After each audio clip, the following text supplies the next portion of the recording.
You want to listen to a podcast? By who? Georgia GOP Congressman Doug Collins. How is it? The greatest thing I have ever heard in my whole life. I could not believe my ears. In this house, wherever the rules are disregarded, chaos and mob rule. It has been said today, where is bravery? I'll tell you where bravery is found and courage is found. It's found in this minority who has lived through the last year of nothing but rules being broken, people being put down, questions not being answered. And this majority say, be damned with anything else. We're going to impeach and do whatever we want to do. Why? Because we won an election. I guarantee you, one day you'll be back in the minority and it ain't gonna be that fun. Hey everybody, welcome to the Doug Collins Podcast. Glad to have you here. It's Wednesday before the big debate time as we're getting ready. All the world's struggling and suffering and going through the heat waves on the East Coast, here in the Southeast, up the East Coast, out in Texas and everywhere else. And the hotter the temperature gets, the hotter the politics are getting. So it's going to be an interesting next 24 hours, 48 hours. I wanted to give you a little preview today, not specifically into details of the debate. I mean, I think I'll talk about that a little bit, but I want to just go into the fact of how debates can change things, how the words change things, and really some concerns. Going back to an old classic, I graduated in 1984 from high school. That was my graduating class year. Some quotes from that George Orwell book, 1984, also those are applicable these days because we're seeing this already playing out in the media. And I want to talk about that a little bit today. But so first off, though, we're going to get to the right after the message. We'll get into it, talking about the upcoming debate tomorrow night with Joe Biden and Donald Trump. We are experiencing instability at every level. Our government lacks leadership, and Bidenomics has been a disaster. The economy is in a fragile state. Inflation has been a consistent issue. High interest rates have put significant pressure on the real estate market, and there have been major bank failures. And many analysts say a stock market correction is likely overdue. We have global conflicts in Europe and the Middle East that have potential to spread, but gold has soared to record highs even among the tensions. There are so many reasons that Americans should consider investments in gold and silver, and Legacy Precious Metals is the gold standard. I love Legacy Precious Metals because of their zero-hassle, education-first approach. They can help you roll your traditional IRA into a gold IRA or ship metals directly to your house. That's what I do. So go to www.legacypminvestments.com to download their free gold investment guide. And look, I've read it. You need to read it. There's so much valuable information in there. So friends, now's the time to not roll the dice with your hard-earned money. Find out about the growth potential that gold and precious metals can offer you. Contact Legacy Precious Metals today and tell them that Doug Collins sent you. You might have heard Mike Lindell and MyPillow no longer have the support of the box stores or the shopping channels as the way they used to. They've been part of the cancel culture, so they want to pass the savings directly on to you by having a $25 extravaganza. When Mike started MyPillow, it was just one product company. With the help of his dedicated employees, they now have hundreds of products. Some of you may not even know about that. So to get the word out, I want to invite my listeners to check out the $25 extravaganza. 2-pack multi-pillow use MyPillows are just $25. MyPillow sandals, $25. Their 6-pack of towel sets, $25. Brand new 4-pack dish towels. You guessed it, just $25. And for the first time ever, the MyPillows with all new Giza fabric, just $25. All orders over $75 will see free shipping too. This amazing offer won't last long, so go to mypillow.com and use the promo code Collins, that's COLLINS, or call 800-986-3994 today. That's promo code Collins. All right. As we look ahead to this debate, now, one of the things I want to say, and I call it a debate simply because that's what everybody else is saying, but I also frame it and say this is not a debate. This is a question and answer session. And I get a lot of questions sometimes on that, like, well, Doug, why do you say that? Why do you go on TV and Fox and Newsmax and all these others and say it's not a debate, it's a question and answer?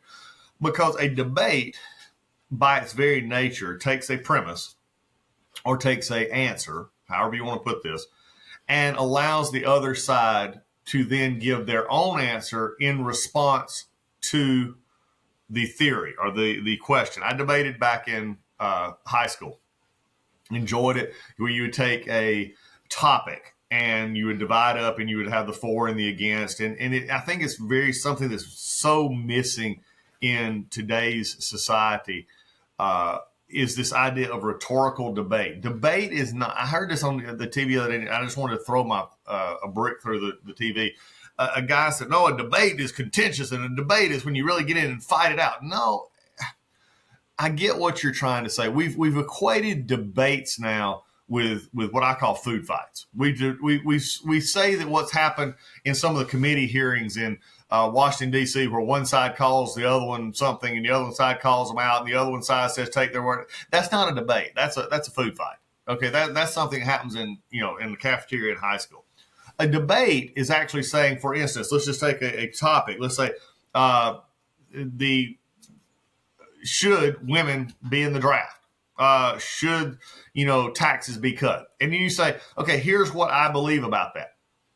You lay it out in a format, and then the other person, without a moderator, without somebody saying, okay, your time is up, you go to the other person. The other person says, well, I disagree with that. Here's what I think should actually happen. Here's why I think you are wrong. Although I respect that your opinion is to say that, but here's what I believe is wrong. That's a debate. And it doesn't have to get contentious. It doesn't have to be that I hate you, you hate me. It doesn't have to be anything. It's just a simple understanding of this is how we frame the issues. Here's how we see the issues, and here is how we resolve the issues. That's what we need more in our society today. We need more rhetoric. We need more discussion. Discussion and conversation is how you diffuse problems. It's how you think out things. It's how you come to a solution that fits a pluralistic and very divided society. The path we're on right now does not do that. And I believe this debate does not help that as well. And calling it a debate is the first problem. The next one is you have a question and answer by moderators who will then frame the issue into what you said and did not say. This is a concern I have going into this debate with Donald Trump and Joe Biden. I think Joe Biden's going to show up. I think he's going to be prepared. I think they're going to do the best they can. And I've jokingly said he's going to be fully rested after a week at Camp David. He's going to have his coffee. He's going to have his sugar cupcake before he comes out. And as far as a chocolate cupcake that'll get him some sugar in his system, he'll be pumped up for 90 minutes. I think he'll be fine. I think Donald Trump's going to be Donald Trump. Donald Trump will do what he always does. He'll have his Diet Cokes. He'll have whatever, and he'll be ready to go. And we'll see how it goes. I think the issue here will be from a Donald Trump perspective, which I think he comes in focused, like I've seen him focused in the last little bit. It's going to come off very well. He's going to focus on immigration. He's going to focus on economy. He's going to focus on the crime rates. He's going to focus on the illegal crime rates. He's going to focus on our national and world standings. The focus on that, and then he's going to get the jabs in at Joe Biden on the issue of Hunter and the issue of you're going to see that. So we'll see how that all plays out. Joe Biden is going to say convicted felon probably more than he says than he says anything else. He's going to talk about democracy and how dictatorship and how and again, no matter what the question, there's your primer. That's a bingo card for you out there if you want to write these things down. Just go back and look at some of the statements, and there's your bingo card.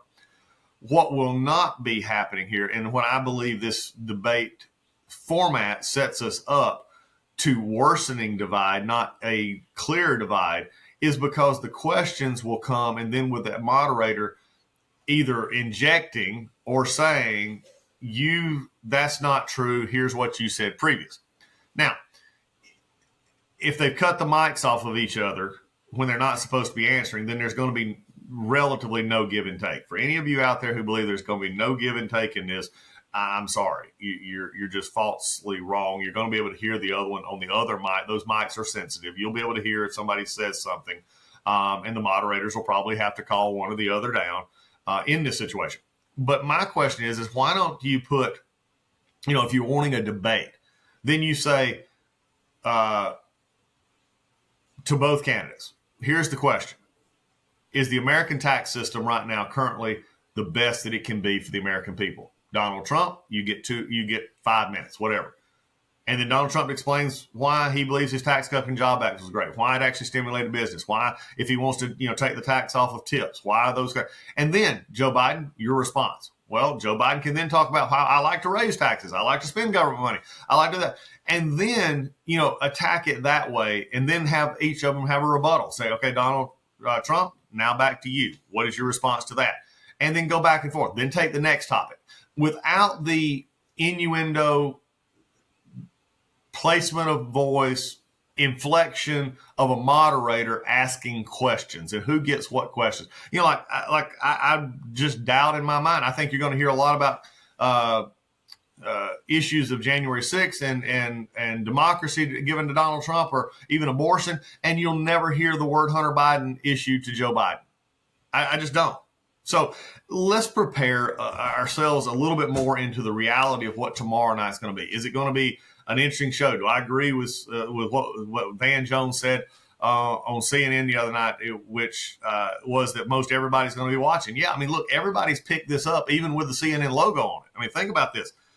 You're going to have Newsmax, Fox. Everybody's going to be doing this. It's going to be one of the most watched debates that there has been ever, if you would. So the stakes are pretty high, and they got to know that. And this is not playing to an audience of those who come to this debate saying, I'm already voting for Joe Biden, I'm already voting for Donald Trump. The real audience here will be, are there any in the middle that say, well, I'm leaning one way or the other, and this might determine it. Will they look at how Donald Trump handles it and say, I like this or I don't like this? Will they look at Joe Biden? Will he freeze up? Will he get tired? Will he lower his head? What will the body languages be? This is all things that will come out of this debate. What I'm concerned will not come out of this debate, in fact, let me just rephrase, I know will not come out of this debate, is substantive policy discussions about issues in this country. You will hear 2-minute answers. You will hear 30-second or 40-second rebuttals. You will hear some frustration, but actual probably substantive debates between the two probably not going to happen. I think I'll go back behind the scenes here. I think the Trump team definitely wanted this debate. They wanted to frame this early. They do believe that Joe Biden is vulnerable. We'll see how that works out during this time. Donald Trump has done a good job of maintaining expectations, I think, by saying that Joe Biden isn't a polished debater. He's done it before. Can he rise to the challenge again? That'll be the question. The question for Donald Trump is staying focused and making sure that if he's going to press Joe Biden, how he does it, and make sure that it gets to a point where Joe Biden gets frustrated. We've seen what happens when Joe Biden gets frustrated. He loses his train of thought. He snaps at the interviewers. He snaps at the questions.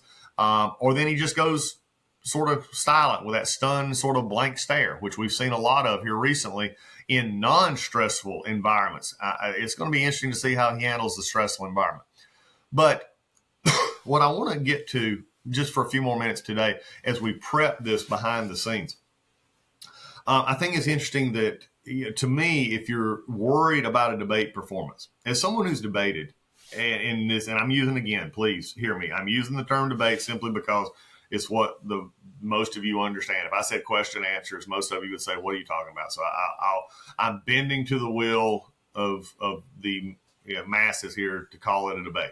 I've done many of these, more than I want to count. And they're not fun, typically, even if they're question answer, but especially if you get to answer, the debates and forums that I've always been a part of, typically they'll have at least one question in which the candidate can ask the other candidate a question. Now, these are typically planned. You do it for a specific purpose or reason. You're trying to elicit the other candidate to have to talk about something they don't want to talk about. And those can actually sometimes be the most meaningful in the entire debate, because they're getting away from the canned answers, canned questions, and going to something that might actually reveal a darker or interesting truth about the opponent that you're looking for. So I think it's going to be interesting to see what happens here. But the preparation for these things can be over preparation. You're going to hear from, my thought is Donald Trump is, from what we have heard, he's done some policy discussions. He does his sort of moving as you go kind of prep for this, saying, look, they're going to probably talk about this. They're going to probably talk about this. And, he sort of prepares his comments on a as you go basis to give, as he comes off, very spontaneous. Joe Biden is going to come off very practiced. You will hear very crisp lines if he is able to pull them off. Joe Biden will have anticipated the questions because they've been feeding him for a week. This is where, though, it's going to get interesting. I think he will come across as so force-fed from Joe Biden that people look at it as almost robotic, almost that he is not there. It'll be interesting to see if Joe Biden's own personality of slip ups and other things that he is known for will come out. But so for someone that has been a lot of concern about cognitive ability, Joe Biden, the fear of the Biden campaign is that he was going to freeze up, that he's going to say something and just not be able to respond. And that would be the thing that they are fearful of the most, like we've seen him do in some of these interviews, or he just sort of just walks off. I mean, that would be the absolute, problematic for them. So they're hoping that will stay away. But also to me, I think from a voter standpoint, the also concern should be that he actually gives answers, just as the Trump team would be fearful of not getting too far off of the question and bringing in extraneous things, that which the president is very good at. Donald Trump's very good at bringing in stories and doing. He keeps them crisp, to the point on answer. The question for Joe Biden will be, does he come across as too formulaic? Does he come across as canned lines, like he's been holding that line? We saw this in the question and answer sessions with the Republican candidates, which Donald Trump didn't participate in. Nikki Haley, Vivek Ramaswamy, all these others were holding their lines. And you could tell when they delivered them, you could tell that was what they had practiced all week. But Joe Biden's been practicing a week. I mean, this is for a 90-minute debate about a presidency that you're currently involved in. That's a little bit overkill to me. I just, my thing is, I don't think they're probably practicing as much. They've got 16 advisors. They're putting all this kind of stuff out there. I think they're frankly just letting him go rest for a while. I think they're just letting him go after he's been traveling. He's been overseas several times. I think they're just sitting him at Camp David, letting him sit by the pool, letting him, watch TV, read books, whatever he wants to do, just to clear his mind. I think that is one of the best preps that you can do for these, is in, narrow it in as you get closer to the time. The concern over debates and over our political rhetoric, though, has led me to remember back in time some quotes from 1984. I mentioned this as we were, going forward. There's some quotes out of that book, though, that really stick out to me that I just want to talk about it because it's language and manipulation of language that is so important. And this one, it comes across out of George Orwellian, the dystopian novel about mind control and Big Brother and all. And this one is an interesting one because I think it goes into what we've talked about with the press. We've talked about with the reinvention of our press, our journalistic ethics, journalistic integrity, whatever you may call it. And in the book, it said, one of the quotes out of the book from Orwell says, "Who controls the past controls the future, and who controls the present controls the past." Think about that one for a second. This is something that is very important, I think, in our national ethos to understand, that the past determines our future. In many ways, it's like the old saying, if you want to see where you're going to be in, 20 years, just look at the people that you hang around. Just look at the influences around you. The past influences, where we're heading in the future. And you can't take our country in the last 20 years through wars in Afghanistan and Iraq, the conflicts with terrorists in the Middle East. You look at the housing market debacle. You look at the Obama presidency. You look at the Biden presidency. You look at the Trump presidency. All of that is played into the COVID issues and all that we've seen come on. It determined, sort of the fears and the concerns about the future for our country, but also those that control the present control the past.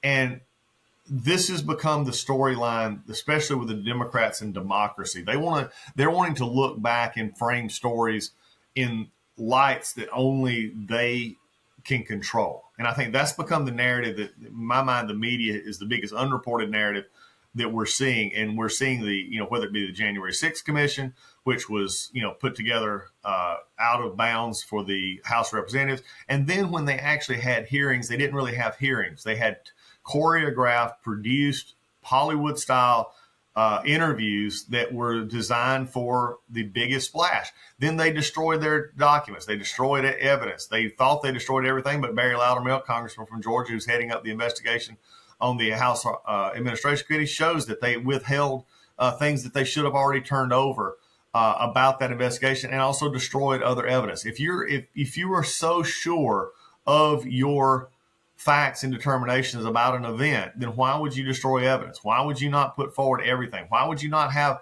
a countering viewpoint on the committee that would say and ask questions about stuff? This is what I mean by the present controlling the past. The president and those who are in charge can control what you see, what you hear, and what you understand. That is why the news media is becoming so untrusted, and even more so in many ways, is because of their willful retelling of stories without emphasizing, both sides, whether you like it or not. So, you always have the hope that the president can actually change into the future. But look, with these debates, with these question answer sessions, will that actually happen? I'm not sure. My hope is that most of you will watch this debate. You will watch what happens. I don't expect much out of the, and that doesn't mean that both men are not going to say things that are not going to be reportable. That's a given. They're going to say things that are reportable. I think Donald Trump now, he's picked up on this no tax on tips issue. You'll see some more issues on foreign wars, Ukraine, the Afghanistan debacle that was a withdrawal. You're going to see Joe Biden again hit on democracy and January 6th and Donald Trump being a criminal, convicted felon and all these things. But what I'll ask and you do in watching this debate is watch for the intangibles. Watch how the moderators handle this. Watch how the mics are cut off. Are the mics cut off evenly? Are there timing issues that are going to go here? Do the moderators go back at one of the other candidates more than they go back at the other one to either clarify their question or to correct or try to correct an answer that the participants given? Look, I don't think it's their job to correct an answer. Now, if you want to follow up with a question that says, okay, you just said that the statistics said that more people liked chocolate ice cream than vanilla ice cream. Several polls that we have here show just the opposite. What are you citing? Now, that's, again, I think that's within a bounds. But if you just don't like the answer or you believe the answer to be wrong, then that's for the American people to decide, not Jake Tapper or Dana Bash. So we're going to see how that works out. Also see, how it works without an audience there. It's going to be a very sterile environment, which means that the moderators actually will have more control over this environment. So a lot going on. Just wanted to give you a little bit of a reminder here, though, that remember, the reason we fight for truth, the reason we stay on this podcast, the reason we encourage you to go read for yourself, make your own assessments, make your own judgments. A free-thinking populace is the very essence and backbone of the American democracy. It's not, do you believe what some popular politician says? It's, what do you believe about our Constitution? What do you believe about our country? What do you believe about the issues? Because you yourself have studied it and you understand based on the wealth of knowledge that is out there through the internet and books and everything else. Yes, you can still open a book and read. It is very helpful to you. That will be on either side of the aisle. We've got to see what happens. So debate tomorrow night. We're going to have a lot of post-game wrap up on this with Chip Lake on Friday's Finest. We got a lot of other just exciting things coming up in the next few weeks. Just to let you know, Bruce Thompson, Labor Commissioner here, Georgia, is going to be on with us. Lee Zeldin, great guy, great friend from former congressman up in New York, should be governor of New York. He'll be with us in the coming little bit weeks. We've got Patrick Murphy, former Democrat from Pennsylvania, who's going to be coming ahead on the show. We look forward to having him on.